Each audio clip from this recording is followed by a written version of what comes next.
Aliás, é o nosso tema, né, desta manhã. Como termos uma vida em santidade em meio ao mundo tão corrompido. E eu vou ler aqui o texto para depois nós já entrarmos aqui na nossa temática, né, junto com a irmã Nalva. 1 Pedro, do capítulo 1, a gente vai ler 3 versículos, que é o 14, 15 e 16. Você que está aí na escuta, que não tem Bíblia, fica ouvindo, é como a irmã Nalva já falou, né? Fica atento àquilo que o Espírito Santo de Deus quer falar com você nesta manhã. E diz assim o versículo 14: Como filhos da obediência, não vos amoldeis as paixões que tinhas anteriormente na vossa ignorância. Pelo contrário, segundo é santo aquele que vos chamou, tornai-vos santo também vós mesmo em todo o vosso procedimento. Porque escrito está: sede santos, porque eu sou santo. Amém? Glória a Deus. A gente meditando, né?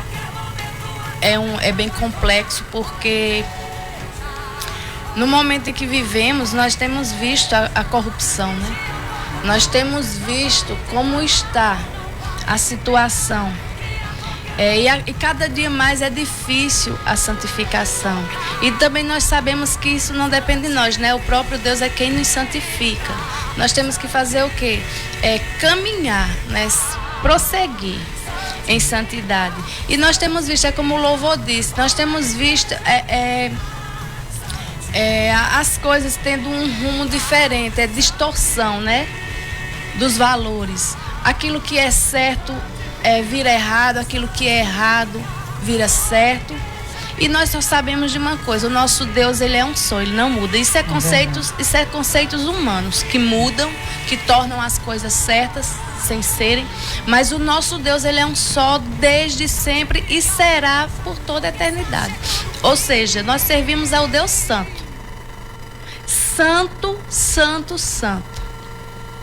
E ele diz o que em sua palavra que acabamos de ler? Sede santo em toda a vossa maneira de proceder, né? Eu queria que a irmã Nalva aí já entrasse com a sua indagação, né? Então, amado ouvinte, assim como a irmã Marlene falou, que o Senhor nos chama, é um chamado do Senhor a sermos santos, né? E esse é o grande desafio do cristão. Esse é o nosso grande desafio, dia após dia, sermos santos, termos uma vida em santidade em meio a um mundo tão corrompido. E a primeira coisa que nós devemos pensar nessa manhã é o significado da palavra santo, de sermos chamados à santidade, de sermos chamados a ser santos. O chamado de Deus a sermos santo, e santo ele significa separação ou colocado à parte, para um devido fim, um devido propósito. Ser santo, ser chamado santo não tem nada a ver com sermos adorados, mas sermos separados do mundo, sermos separados desse mundo pecaminoso, para vivermos uma vida santa diante daquele que é santo. Então, como nós podemos ter essa vida em santidade se um dos atributos essenciais da natureza divina é a santidade? Como nós podemos buscar passar por esse processo para chegarmos à perfeição absoluta de Deus? Isso nós nunca vamos conseguir. Mas Deus nos chama a esse desafio, estarmos no mundo, mas não compartilharmos, né, das contaminações desse mundo, do pecado, né, que permeia toda a humanidade, porque a nossa origem, nós somos originários do pecado, né? Então, nós precisamos ter uma vida reservada, uma vida separada do pecado, para que dessa forma a gente possa servir a Deus em santidade. Aí você, amado ouvinte, pode estar dizendo: mas vocês crentes não pecam? Nós pecamos. nós pecamos, porque, como eu já disse, a nossa natureza é do pecado. Mas o crente, o cristão, ele não pode viver na prática do pecado. E o chamado de Deus para a nossa vida é justamente essa: ter uma vida separada do pecado, separada das corrupções, da corrupção que esse mundo oferece, não é? Então, amado ouvinte, o que você primeiro precisa entender é que ser santo é ser separado. É ser colocado à parte para servir a Deus, para ter uma vida cristã, uma vida onde você faça a diferença nesse mundo. Fácil? Não é, porque tem um louvor que diz que todo dia o pecado vem e me chama, todo dia vem as tentações, todo dia vem as provações, mas nós precisamos entender que o cristão, ele precisa dizer não às ofertas do mundo. É desse jeito que nós vamos caminhando, um passo após o outro, um dia após o outro, buscando essa santidade que Deus requer de nós. Pois é, e bem colocado o que a irmã Nalva falou aqui, em respeito do que é a santidade, porque tem pessoas que não entendem. O crente quer ser santo. O crente, né? Escuta muito isso. Eu já escutei muito isso. Vocês querem ser muito santo. Por quê? Porque acha que ser santo é ser melhor. É verdade. Né? É ter um certo tipo de adoração, que tem pessoas aí que adoram os santos, né? Santo é exatamente isso que a irmã Nalva falou aqui. O Senhor, ele nos resgatou, nos separou. Jesus diz lá em João, né, que estamos no mundo, mas não somos do mundo. Ele quer dizer o quê? Nós não praticamos aquilo que o mundo pratica. Por quê? Porque a palavra de Deus diz que sem santidade ninguém verá a Deus, né? Ninguém verá o Senhor. Por quê? Porque nós temos exatamente isso que a irmã estava explicando. Nós temos que negar a nossa própria vontade todos os dias. A todo momento o pecado está nos chamando, está nos convidando. E eu vou dizer a você, são muitas, né, propostas que muitas vezes a gente olha assim e diz: isso é bom. Mas é armadilhas do inimigo para nos afastarmos da presença de Deus, porque Deus é santo. E ele disse aqui, ele deu uma ordem. Ele não disse se você quiser ou você, não, ele disse: sede santos, porque eu sou santo. Ele nos chamou para a santidade, ou seja, separado do pecado. Pecamos? Sim, pecamos, mas nós não vivemos na prática todo dia aquilo ali. Não, a minha vida é viver no pecado. A minha vida tem que ser em santidade. Fomos chamados para viver a santidade. A irmã Vasti falava algo interessante aqui quando estava finalizando, né? Porque nós temos que viver em santidade, nos preparando para a volta do nosso Deus. A qualquer momento temos um encontro com o Senhor, né? Amém, Jesus. E é séria essa situação. É verdade. As pessoas estão se corrompendo facilmente com as coisas que o mundo tem oferecido, né? Tem aceitado as propostas a corrupção com facilidade, esquecendo o Deus que servimos. E irmã Marlene, o que nós estamos falando aqui é tudo embasado biblicamente, porque no versículo 15, o Senhor, ele é bem claro em dizer, em 1 Pedro, capítulo 1, versículo 15, ele diz: santos, tornai-vos também vós mesmos em todo o vosso procedimento. Isso é um chamado para que a gente, para o nosso comportamento nesse mundo, o nosso caráter, a nossa conduta deve ser pautada na palavra do Senhor. Ele diz que nós, assim como ele, devemos buscar. Ele é santo, nós temos como obrigação diante de Deus, segundo a sua palavra, não é conversa nossa. Ele diz: tornai-vos santos também vós mesmos em todo o vosso proceder. Então ele está dizendo, na conduta, o caráter de vocês devem almejar, vocês devem buscar essa santidade, porque esta é a vontade de Deus. Então nós precisamos nos esforçar, nós precisamos nos separar do pecado, nós precisamos dizer não ao pecado que a cada dia vem tentando. E o inimigo, ele é astuto, ele sabe, né? Ele sabe onde está a nossa fraqueza. Você pensa que não, ele sabe. Lá. E muitas vezes nós vemos algo que é tão simples, né? E nem entendemos que estamos nos deixando levar pela corrupção, estamos nos envolvendo no mundo do crime e de forma que o inimigo ele faz as coisas bem dissimulada. Eu tomo como exemplo, né? Nós dizemos não a isso, não aquilo, nós negamos a nossa própria vontade, mas aqui ali o inimigo nos apresenta um CD que nós queríamos, um CD de louvor que nós queríamos e por algum motivo não chegamos no local onde vende um CD legal e nós vamos ali numa banca desses CDs de pirataria e nós compramos e nós achamos que não certo. Estamos fazendo nada demais. É aquilo que a gente acabou de dizer, transformar o certo no errado e o errado no certo. É o pragmatismo, não é fazer o que é certo, mas o que dá certo.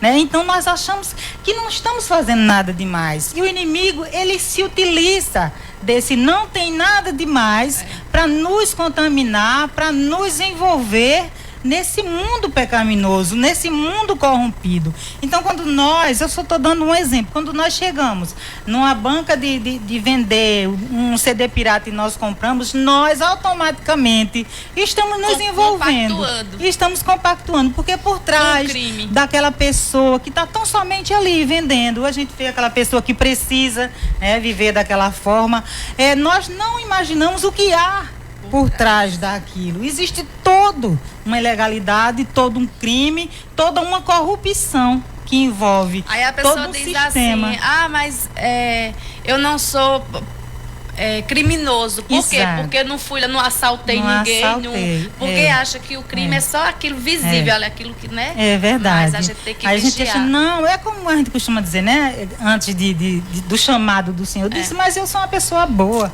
Eu respeito meu pai e minha mãe, eu não mato, eu não roubo, não me prostituo. Não, Deus quer muito mais. Deus quer uma vida santa, Deus quer uma vida separada. Deus quer que a gente vigie a astúcia do inimigo que está ao nosso derredor, esperando uma oportunidade de agir em nossas vidas. E que a gente até acha que não tem nada demais. E não é à toa que a Bíblia diz, vigiai. Exatamente. Né? Vigiar em tudo. E quando a palavra do Senhor diz aqui, no vosso procedimento, é em tudo. Não é aquilo que a gente estava estudando na quinta-feira, né? Que infelizmente tem pessoas que colocam uma capa de santidade na hora de ir para uma igreja, né?